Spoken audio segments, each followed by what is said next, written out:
A Semana Política. A Semana Política. André Pinotes Batista, Paula Santos, Paulo Edson Cunha. Debatem os principais temas da semana na perspectiva da região. À segunda-feira, a partir das 5 da tarde, com repetição, terça às 3. A Semana Política. A Semana Política.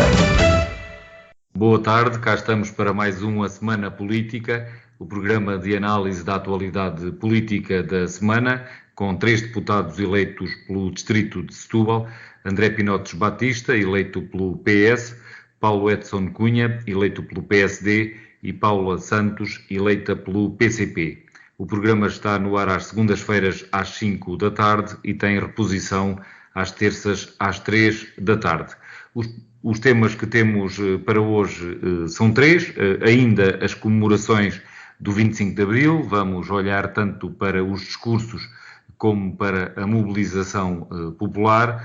Temos também como tema as listas dos partidos às eleições europeias e a sugestão do Presidente da Assembleia da República para a ida da Procuradora-Geral da República ao Parlamento.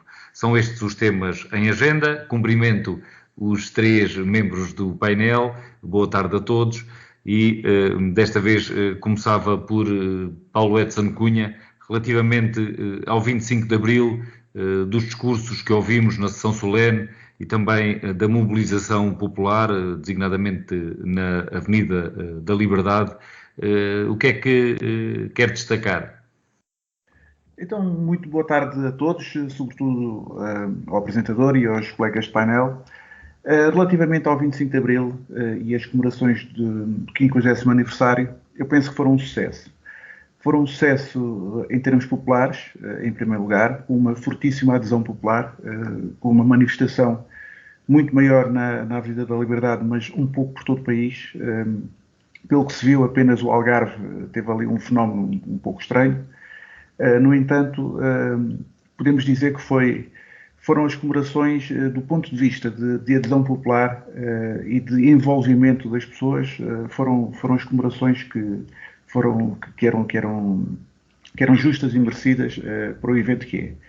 Relativamente àquilo que decorreu do ponto de vista político e, sobretudo, na Assembleia da República, foi marcado também por uma cerimónia muito interessante, muito bonita, com excelentes discursos, dos quais destacava à esquerda, não sendo naturalmente a minha ideologia política, mas o discurso do LIVRE, pareceu-me um discurso muito interessante do ponto de vista histórico, e à direita, naturalmente, que gostei muito do discurso da representante do meu partido, por muitos motivos.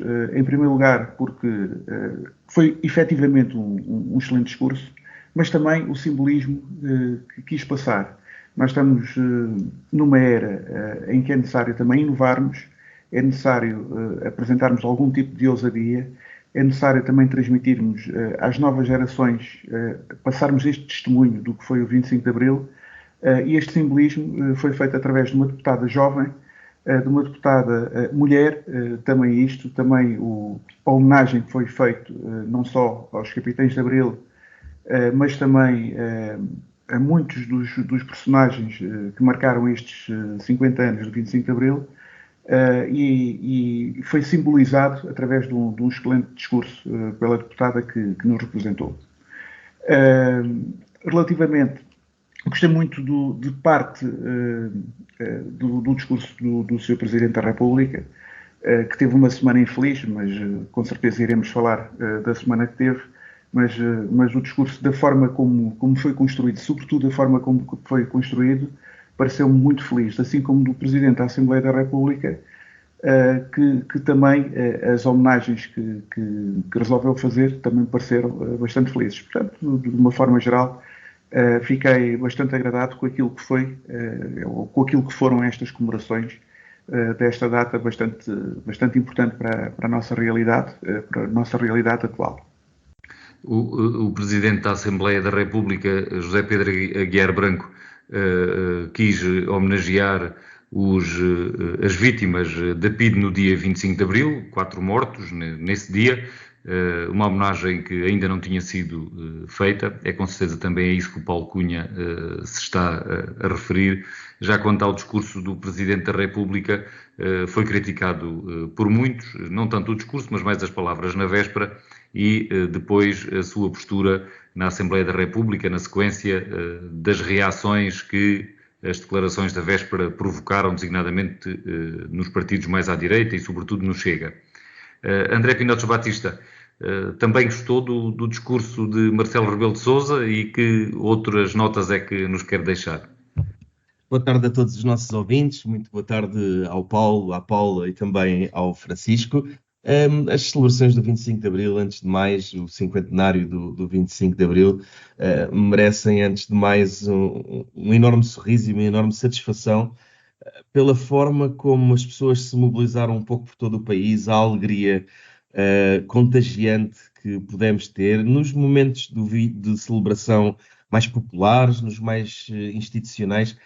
Há uma coisa que é notável nestas datas e que se prende com o seguinte: estas novas ultradireitas ascendentes que têm saudades dos tempos da penumbra, da ditadura, da falta de direitos, de liberdades e garantias, nunca vão compreender a gentileza que existe, a felicidade, a alegria que existe, e é muito interessante ver como é que o desconforto da extrema-direita portuguesa, quando nós lhes sorrimos, quando nós nos unimos como democratas, independentemente de termos visões ideológicas distintas, e isso foi bem patente, não só na Avenida da Liberdade, que é o mais mediatizado, mas eu gosto pouco de avaliar apenas por essa enchente, que foi maravilhosa, mas por todo o país. As celebrações que eu pude ver no distrito de Setúbal foram de facto uma coisa notável. Uma coisa que me marcou muito também e que acho que merece destaque tem a ver com a participação das nossas crianças nestas celebrações.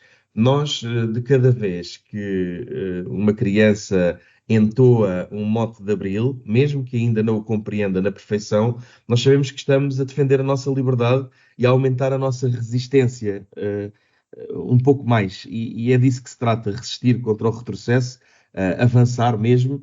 E aqui no Barreiro, por exemplo, houve uma coisa que marcou muito. Houve uma marcha da liberdade com os jovens, e eu, por ter que sair dessa iniciativa para ir para a Assembleia da República, fiz toda a marcha, todo o cortejo de forma institucional, mas depois tive que fazer o caminho de regresso e passar novamente pela marcha inteira.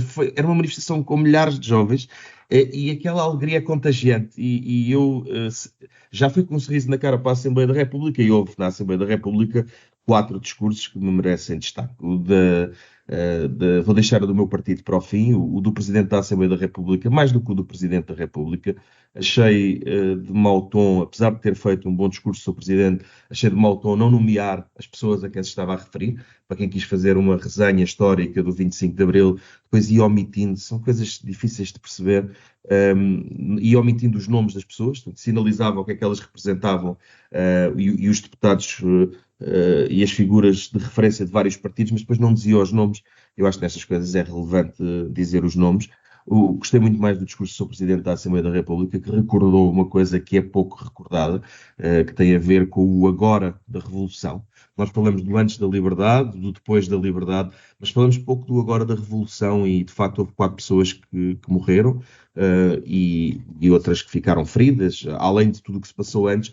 Mas esta dimensão é uma dimensão que eu acho que é muito importante de ser dita, e de ser dita mesmo hoje. É que houve homens e mulheres que naquele dia saíram de casa sem saber se iam regressar, sem saberem os cravos e a simbologia que está no discurso do Rui Tavares, quando diz que a mais bela revolução do século XX é o 25 de Abril e é nossa. Foi também uma grande intervenção, que já aqui foi aludida.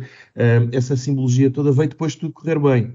Mas a verdade é que estes homens e mulheres não sabiam se iam sobreviver, não sabiam se o país iria entrar numa guerra civil. Já tinham existido tentativas de golpe, de derrubar a ditadura, falhadas, e foi preciso muita coragem. O 25 de Abril foi também um momento de resistência interior ao medo. Nós falamos da coragem dos capitães e de outros, dos resistentes antifascistas antes deles, mas poucas vezes invocamos como é que as pessoas placaram o medo e fizeram frente ao medo interior e nos deram a liberdade.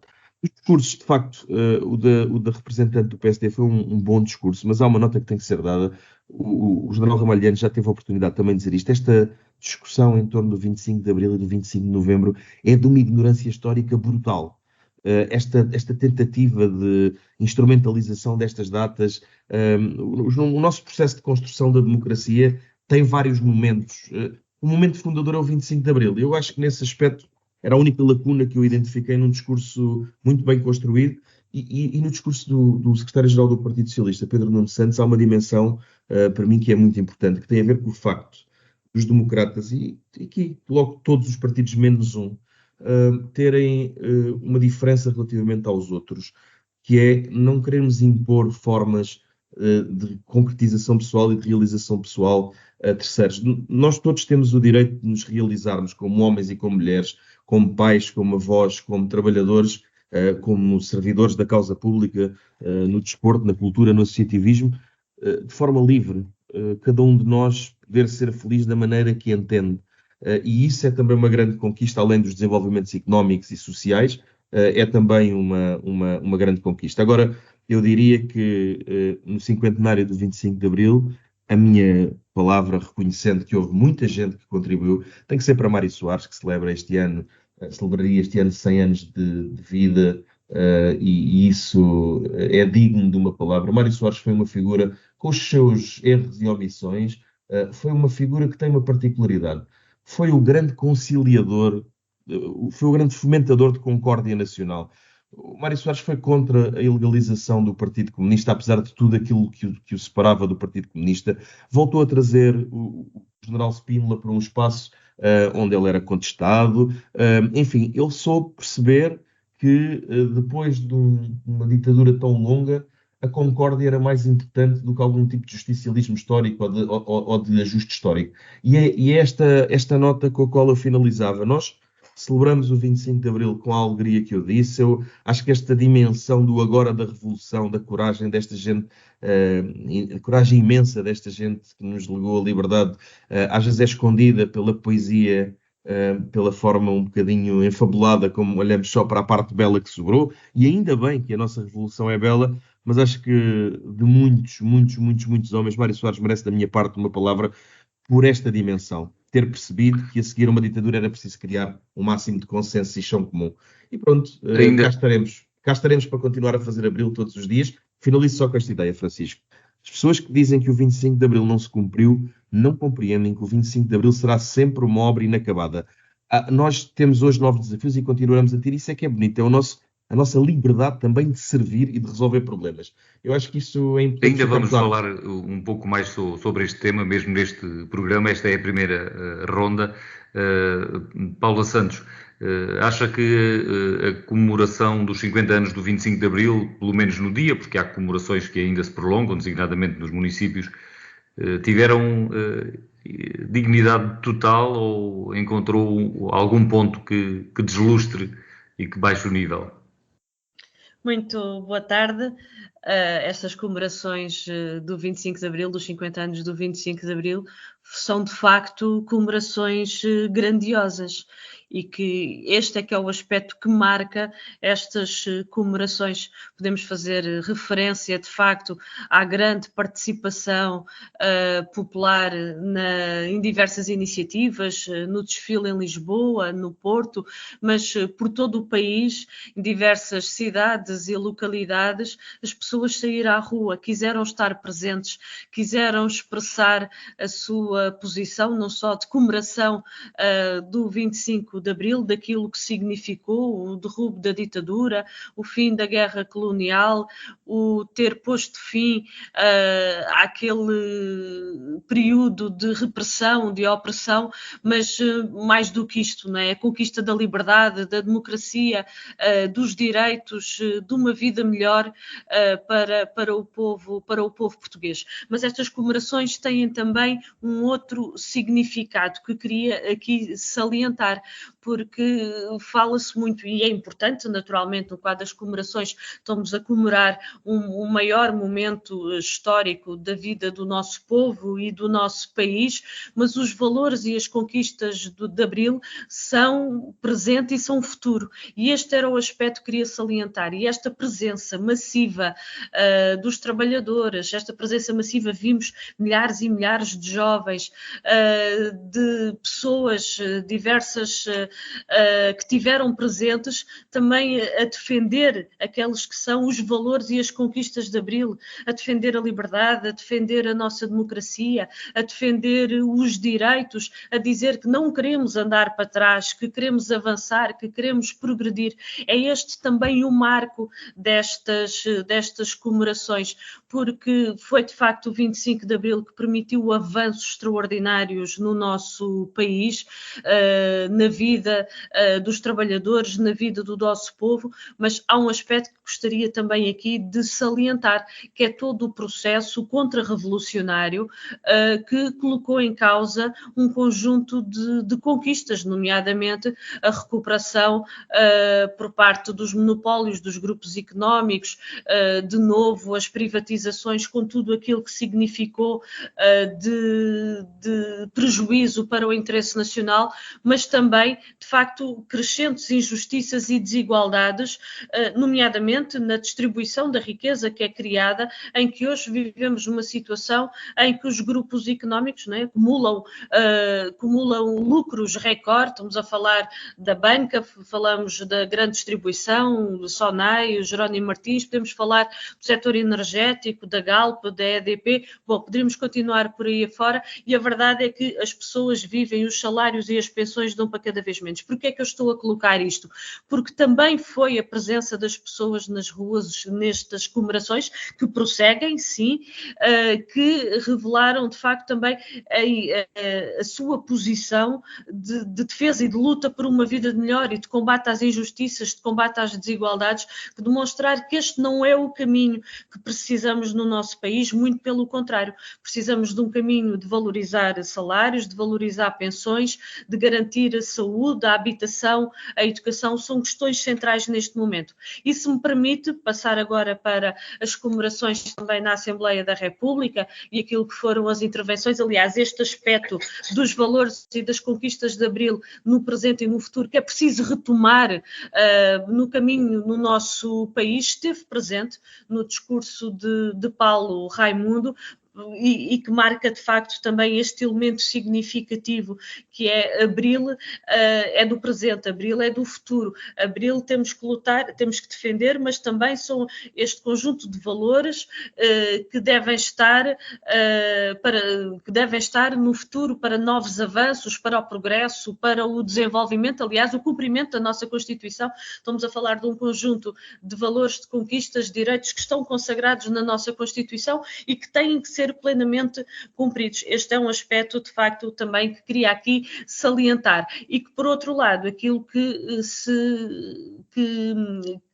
é evidenciado também, aliás, neste caso concreto não é evidenciado, esteve ausente no discurso do Presidente da República, foi de facto, foi um discurso que passou ao lado da realidade e da vida concreta das pessoas, no momento em que vivemos tempos tão difíceis no nosso país, em que as pessoas vivem de facto, a vida se agrava, crescentes dificuldades, estes foram aspectos que estiveram de fora e que se exige, de facto, retomar Abril para dar respostas a estes problemas de valorização dos salários, já aqui fiz referência, não é? Dos salários, das pensões, de garantia do direito à habitação, da garantia do direito à saúde, da educação, de facto, uma melhoria de vida para os trabalhadores e para o nosso povo. E ainda sobre os discursos na Assembleia da República, designadamente do Presidente da República, houve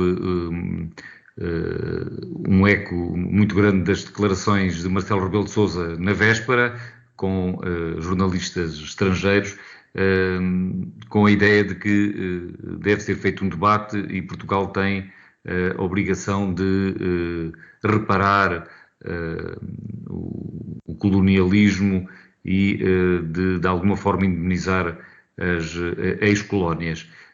Este tema acabou depois por gerar o protesto, digamos assim, dos partidos de direita, designadamente do Chega, e com termos que, para alguns, não são aceitáveis e são de uma grande gravidade quando André Pinotes Batista, quando André Ventura disse que o Presidente da República traiu a pátria e depois não houve qualquer reação de Marcelo Rebelo de Sousa, a não ser um sorriso incomodado, um sorriso amarelo, e também não houve qualquer consequência, nem qualquer chamada de atenção.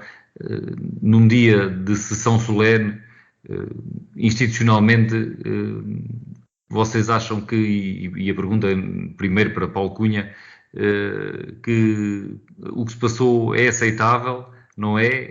É grave, por um lado, e por outro, quanto às declarações de Marcelo Rebelo de Sousa a abrir essa porta a uma eventual reparação às ex-colónias, é importante introduzir esse tema e também é oportuno, Paulo Cunha?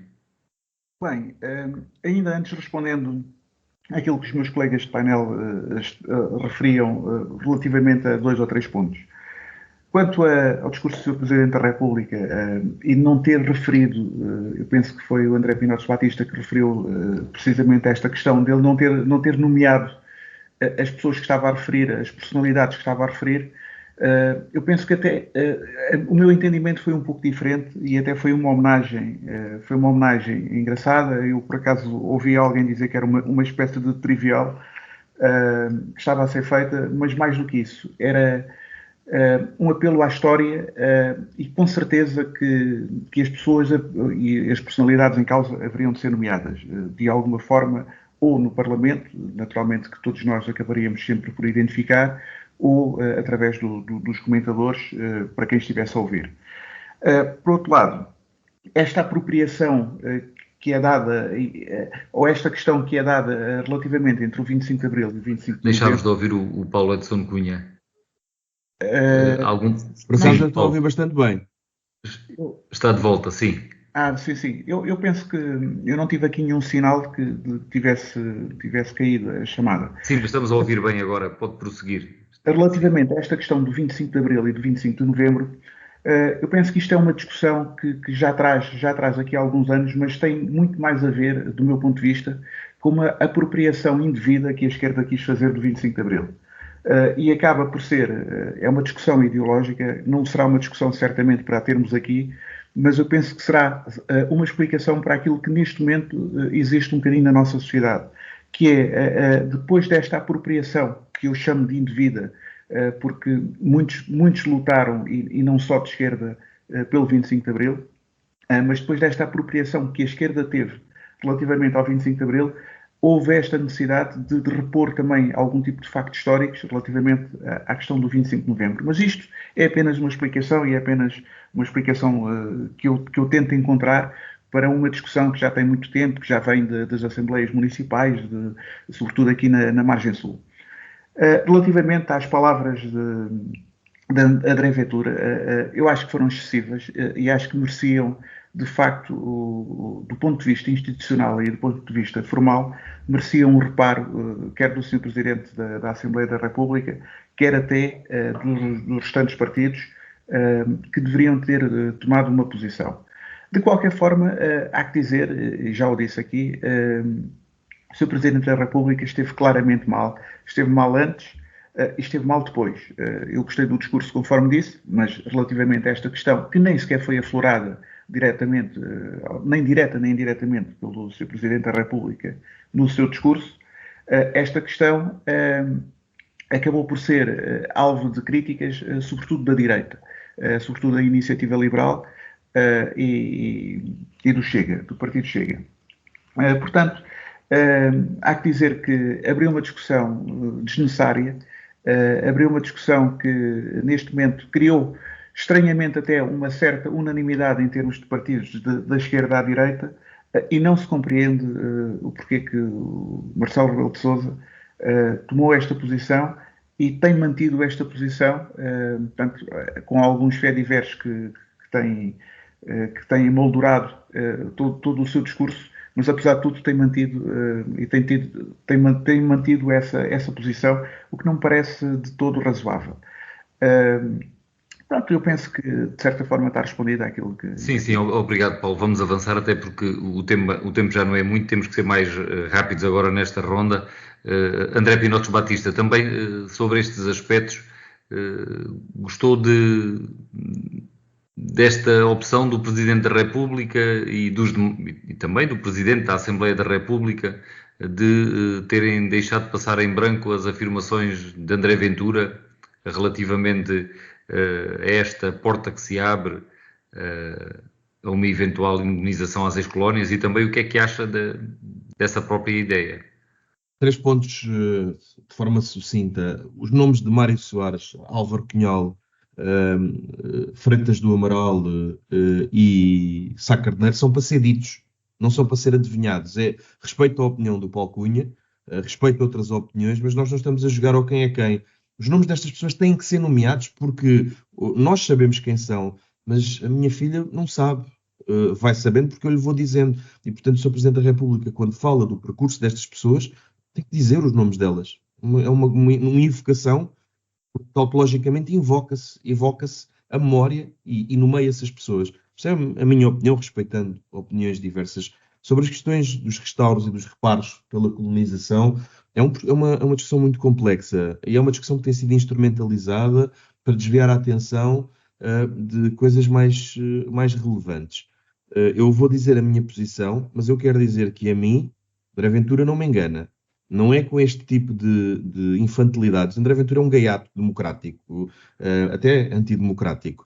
Gosta de fazer ruído, gosta de chamar a atenção, faz birras, autenticamente é disto que se trata, mas tem uma enorme cobertura mediática. Eu conheço pessoalmente André Ventura há muitos anos para saber que ele não acredita em nada do que diz, e até se é sócio do Benfica eu tenho dúvidas. Eu debati muitas vezes com ele antes de ele fundar o Partido Chega, quando ainda era militante do PSD, e conheci um homem, que era um homem equilibrado, simpático, que escrevia teses sobre a integração de países muçulmanos, procurava sobretudo a fama, e portanto eu não quero estar... Estes exageros de André Ventura, para nós estarmos depois a falar dele, servem para nós não estarmos a falar sobre aquilo que me interessa a mim, que são as questões que têm a ver com o concreto da vida das pessoas, questões económicas e sociais que têm que ser tratadas. Mas sobre isto dos restauros, já que temos a oportunidade, eu vou dar a minha posição numa coisa que é complicadíssima. A história dos países não se reinventa, ela dá-se num determinado contexto. E eu tenho alguma divisão relativamente a isto.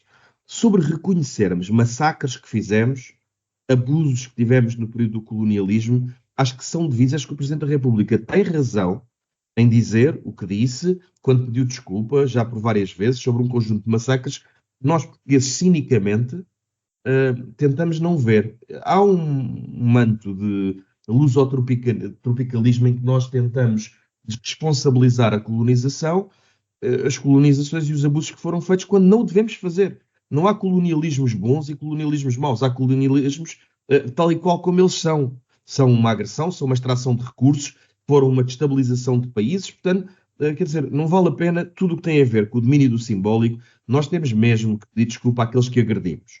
Sobre a devolução de obras de arte, de outras questões, eu aí já tenho uma questão diferente, que é: eu acho que nós devemos, neste dossiê, adotar o mesmo que adotámos relativamente ao esclavagismo. Portugal foi um dos primeiros países do mundo a ter escravos, foi um dos países do mundo que mais escravos transportou entre continentes, e depois também foi um dos primeiros a abolir. E ninguém discute, nem há um grande celeuma nacional à volta disto. As coisas acontecem no seu tempo. Eu não quero os livros reescritos, eu não quero os filmes refeitos, eu não quero que haja um forçar de uma coisa que é reconhecer hoje a culpa daquilo que foi feito antes. Eu quero que se reconheça que aquilo foi feito e mal feito e errado, que é para nós sabermos o que é que não repetimos. Mas eu não quero refazer a nossa história, nem reescrever a nossa história. E, portanto, ficou clara a sua ideia, André, acho obrigado. Que não posso ser mais claro do que isto, é usar a mesma bitola que usamos para o esclavagismo. Foi muito claro. Paula Santos, Sobre estes temas, não sei se também quer dizer alguma coisa sobre isto do que tínhamos falado, a ideia do Presidente da República, a reação na Assembleia da República e também se quer responder ao que disse Paulo Edson Cunha, que houve ao longo dos anos uma apropriação da esquerda sobre o 25 de Abril. Aliás, a propósito disso, há até uma posição, uma declaração de Pedro Nuno Santos, que ainda não introduzimos aqui no nosso programa esta noite, a ideia de que a mobilização popular, designadamente na Avenida da Liberdade, pode corresponder a uma vontade do país de ter um governo de esquerda e não de direita. Se é que pode ser feita no seu entender, esta extrapolação. Bom, o 25 de Abril foi liberdade, foi fim da ditadura, instituição do regime democrático, foi o fim da guerra colonial, mas foi também o fim dos monopólios, foi também a terra a quem a trabalha, foi também uma melhoria das condições de vida para os trabalhadores e para os povos, direitos que ficaram consagrados na Constituição. E estamos a falar, obviamente, num sentido e numa opção clara a favor dos trabalhadores, contrário aos interesses dos grupos económicos. Portanto, há aqui claramente uma opção, um caminho e uma perspectiva política, que é uma perspectiva política. Aliás, a nossa Constituição coloca lá como objetivo o socialismo, não é por acaso. É porque, de facto, aquilo foi uma revolução que, de facto, teve presente todos estes elementos. E a verdade é que, ao longo de décadas, foram vários governos, quer do PS, do PSD e do CDS, que tomaram opções políticas contrárias a estes princípios contrárias a estes princípios, contrárias a esta perspectiva e a este caminho, quando hoje milhares de cidadãos no nosso país não têm médico de família. É uma privação e não está a ser assegurado o acesso à saúde, quando as dificuldades que há, por exemplo, no acesso à habitação, também resulta das opções políticas, não haver um investimento e disponibilização de habitação pública e se deixar tudo na lógica do tal mercado que já se vê que não resolve nenhum problema. O caminho que foi encetado das privatizações foi contrário àquilo que foram os pressupostos da Revolução de Abril. Portanto, ao longo destes anos tem havido opções políticas que se desviaram deste rumo e, aliás, são essas opções políticas que são responsáveis pela situação a que se chegou hoje no nosso país. Por isso é que nós colocamos, de facto, ter uma perspectiva clara a Revolução de Abril e aquilo que é necessário é cumprir a Constituição e é retomar esses valores e esses princípios da nossa Revolução de Abril no futuro do nosso país para, de facto, termos uma perspectiva de progresso, de desenvolvimento, de combate às injustiças, às desigualdades. Sobre as outras questões que colocou, estamos a falar, de facto, de questões que são complexas. É preciso ter em conta o regime, a ditadura fascista era também um regime colonialista, de exploração, de opressão, de exploração dos povos das ex-colónias, mas foi também o mesmo regime, a ditadura fascista, que também oprimiu o povo português. E foi, de facto, a Revolução de Abril que libertou e que reconheceu a independência destes povos. E foi um elemento também de grande importância, o fim da guerra, o respeito e a independência destes povos. Durante a ditadura fascista, os povos, aliás, os movimentos de libertação destes povos contaram sempre com a solidariedade do povo português, também com a solidariedade do PCP. E, portanto, não se pode utilizar estas questões para um caminho que pode levar a divisões entre países. Aquilo que é de facto necessário é a cooperação, é o respeito pela independência destes povos, um caminho de facto de amizade e de cooperação. Aliás, também estes aspectos que constam da nossa Constituição e que foram também conquistas de Abril.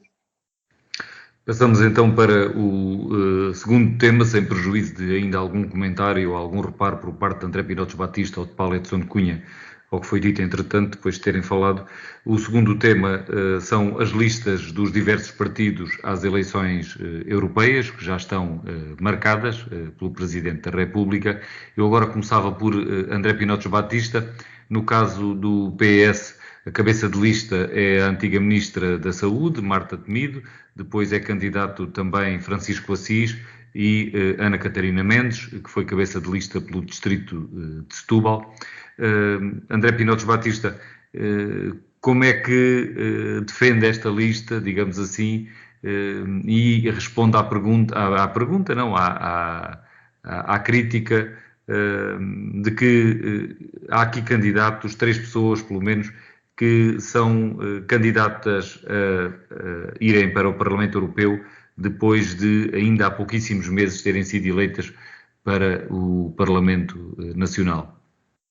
Antes de mais, eu tenho que fazer uma declaração de interesse. Eu sou amigo da Marta Temido e do Francisco Assis e sou muito amigo da Ana Catarina Mendes, portanto, acho que é importante, uma questão de transparência, que os nossos ouvintes saibam que, além de camaradas e colegas de trabalho, são pessoas de quem eu gosto muito, com quem eu privo e com as quais eu tenho uma relação de amizade estreita. Eu, antes de mais, quero dizer que acho que esta lista tem uma enorme qualidade.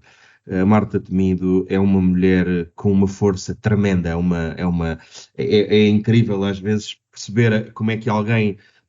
eu peço desculpa a quem estiver a ouvir, porque isto não é nenhum menosprezo pela altura das pessoas, mas como é que alguém tão pequenino tem tanta força dentro de si, tanta gentileza dentro de si. A Marta é um portento e eu acho que esta campanha vai voltar a revelar. Ela teve em mãos liderar o combate à pandemia e fê-lo com um humanismo tremendo e com uma resistência tremenda, a trabalhar 16 horas por dia, todos os dias da semana e do fim de semana. Eu ainda hoje me compadeço com o que ela e outros, e muitos outros, mas no caso estamos a falar da cabeça de lista do PS, os profissionais de saúde, os nossos polícias, os nossos motoristas, enfim, tanta gente, mas a Marta liderou esse combate com muito humanismo. E eu acho que esta campanha vai demonstrar uma coisa que é nevrálgica. A Marta tem uma empatia com as pessoas, uma naturalidade em que a Marta tanto está a dar a visão dela para a Europa, para o mundo, para a saúde, como está a beber uma cerveja tão naturalmente como é normal que todos façamos e a ler poesia num café. É mesmo, a Marta é assim, e eu acho que isso vai ser muito bom para o Partido Socialista e vai ser muito bom para o Parlamento Europeu. Francisco Assis é um homem de uma inteligência notável, é um dos homens mais inteligentes que eu já conheci. A Ana Catarina Mendes, bem, eu tenho mesmo que ter aqui muito cuidado, porque é mesmo estar a falar de uma grande amiga minha, e portanto acho que todos os adjetivos são poucos. A Ana tem uma experiência política rara e tem características que farão dela no Parlamento Europeu uma eurodeputada de excelência, pelo domínio que tem de várias línguas, pelo conhecimento profundo. Eu acho que ninguém em Portugal, ou pouca gente em Portugal, talvez o António Filipe e a Ana Catarina do PCP e a Ana Catarina Mendes do PS, que têm um conhecimento tão profundo do que é o parlamentarismo. E a Ana depois soma a isto uma dimensão europeia, uma dimensão de conhecimento do mundo, que foi ganhando ao longo dos anos, antes destas funções que lhe foram conhecidas agora, de Ministra e Secretária-Geral Adjunta do PS e líder parlamentar. A Ana tem muitos anos na Comissão de Negócios Estrangeiros, em comitivas várias, vai ser uma eurodeputada de excelência. E uma nota para o Bruno Gonçalves, que é um jovem, mesmo realmente muito jovem, mas com uma grandíssima qualidade. Acho que o PS está muito bem servido. Não quero fugir à questão que me colocou. Eu, por princípio, acho que é de evitar que as pessoas que foram candidatas nas eleições legislativas há tão pouco tempo sejam agora candidatas eurodeputadas. Mas quero dizer o seguinte: nós não podemos inverter o tempo das coisas.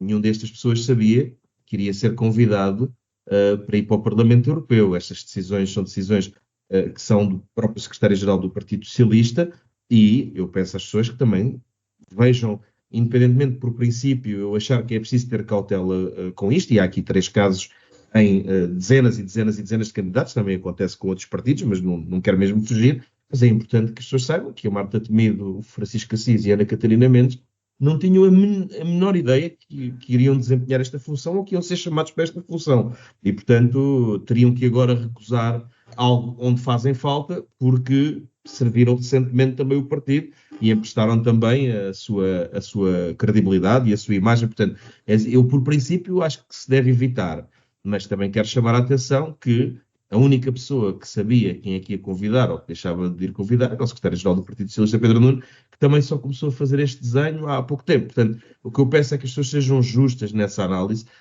e, sobretudo, aqui o que me interessa é que, olhando ao perfil destas 4 pessoas que eu falei, sem desprimor pelos outros, são pessoas que vão ser grandes eurodeputados. E digo-vos, podem memorizar o nome do Bruno Gonçalves, que ele para vós é um desconhecido, mas podem memorizar o nome do Bruno Gonçalves porque tenhamos nós saúde e vocês vão ouvir falar muito deste jovem de Braga que tem uma enormíssima qualidade. É um privilégio discutir com ele no dia-a-dia. Gosto muito quando nos encontramos em iniciativas partidárias, porque de facto também mostra que isto de nós temos uma cabeça de lista mulher, isso também é um fator que eu relevo. Não é por ser mulher, mas é por ser mulher de grande qualidade e temos jovens em lugares de destaque.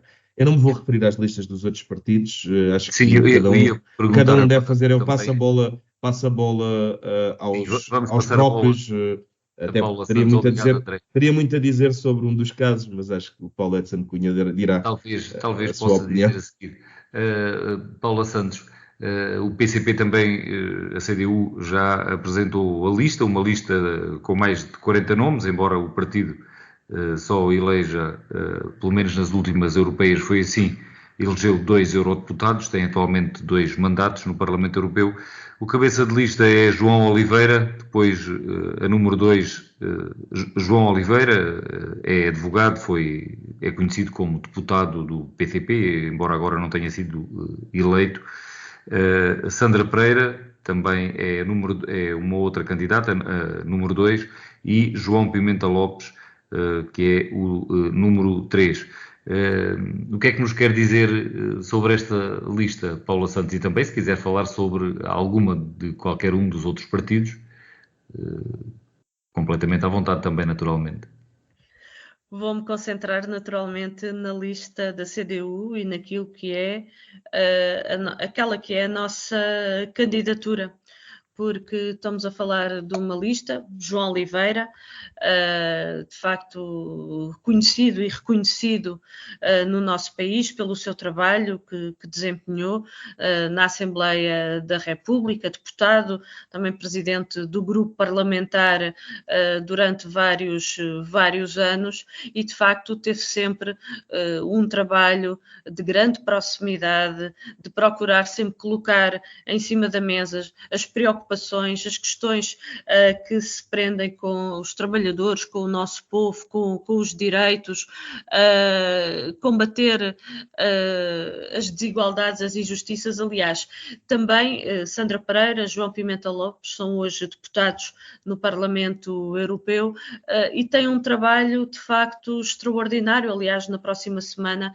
iremos fazer esse balanço desse trabalho, mas de uma grande proximidade. Nestes últimos anos, os deputados do PCP no Parlamento Europeu correram o país, passando por todos os distritos, incluindo as regiões autónomas, incluindo as ilhas, e, portanto, têm de facto um enorme conhecimento daquela que é a realidade concreta. Aliás, também, naturalmente, João Oliveira, que nas funções enquanto deputado na Assembleia da República também tinha, como já aqui referi, essa proximidade. Portanto, estamos a falar de uma lista de gente conhecedora daqueles que são os problemas que afetam a vida das pessoas, de gente do trabalho, de gente ligada à agricultura, ao mundo rural, às pescas, à indústria, às micro, pequenas e médias empresas, mas também de gente ligada à saúde, à educação, à cultura, à ciência, e que nesta lista, de facto, esta multiplicidade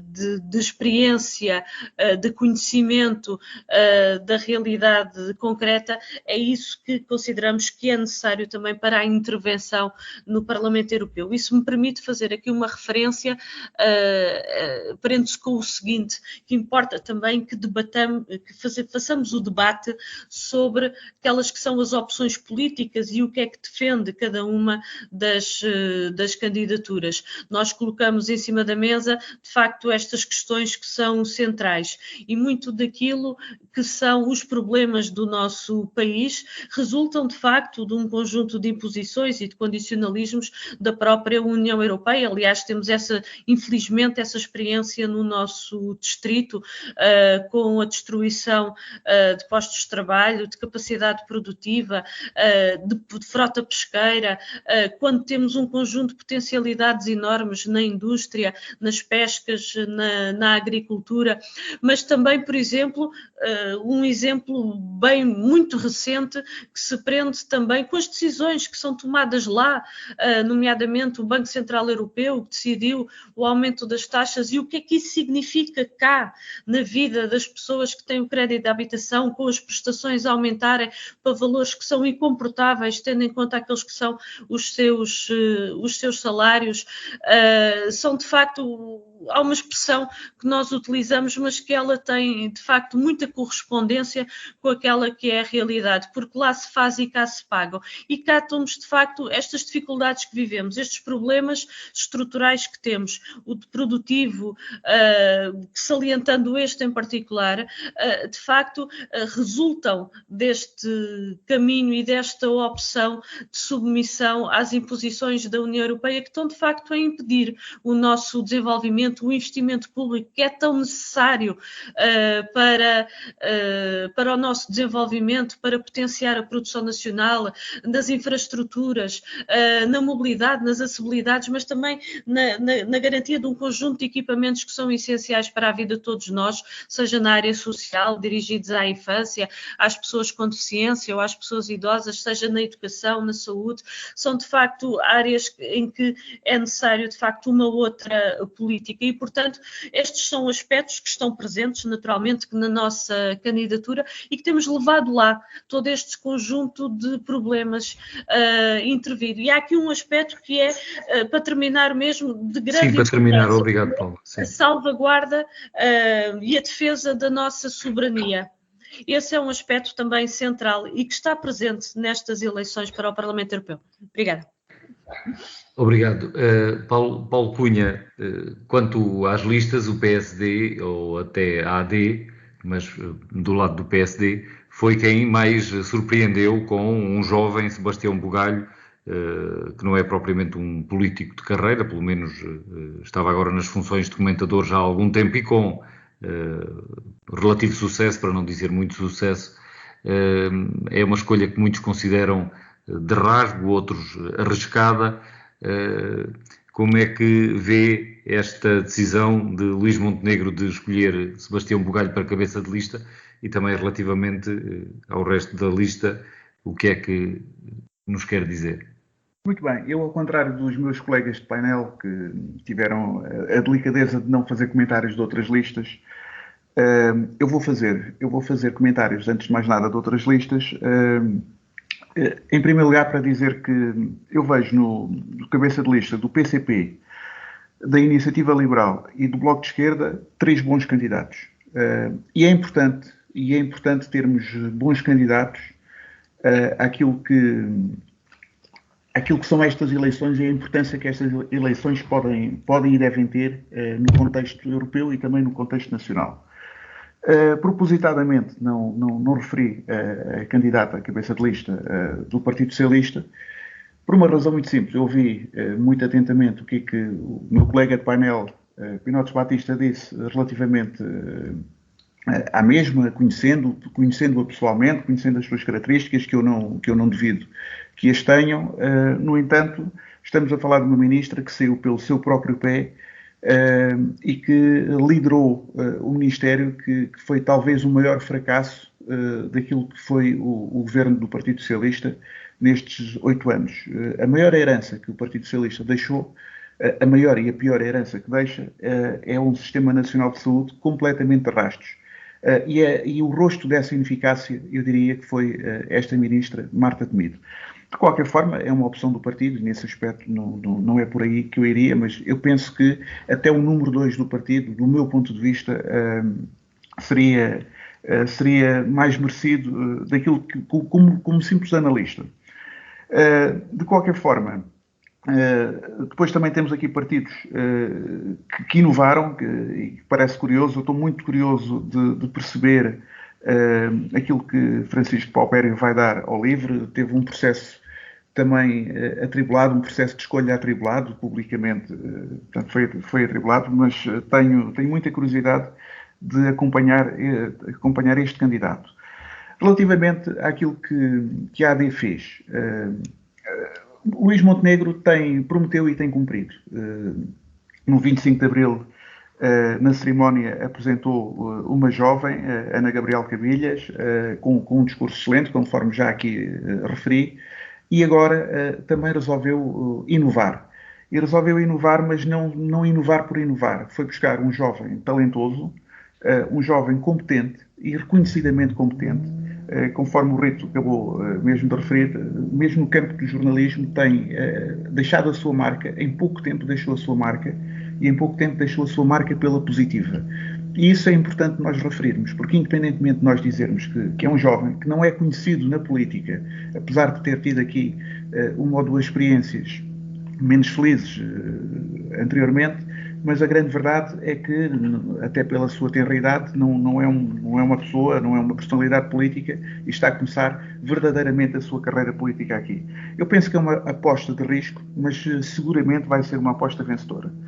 O resto da lista da Aliança Democrática é uma lista, também ela renovada, um bocadinho à semelhança do que outros partidos fazem, sobretudo o Partido Socialista. É uma lista muito renovada, sendo que o PSD aposta sobretudo em caras conhecidas do meio autárquico, que vai buscar um número 2, que é um excelente político, Paulo Cunha. Aliás, mereceu-me, a mim, pelo nome, sendo meu homónimo, mereceu-me várias mensagens de congratulação pela lista, e também muita confusão de algumas pessoas, porque estou recentemente eleito no Parlamento e de repente já estava como candidato ao Parlamento Europeu, e mereceu-me inclusive algumas críticas daquilo que foi a pergunta que foi feita aqui ao André Pinotes Batista, que é se eu queria ir para o Parlamento Europeu, porque que eu estava a entrar no Parlamento Nacional.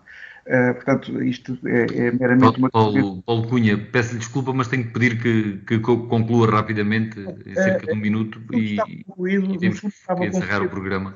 Que é uma lista de inovação, é uma lista com muita qualidade e mistura alguma competência, bastante competência, alguma experiência e com... Deixámos de ouvir o Paulo Edson Cunha.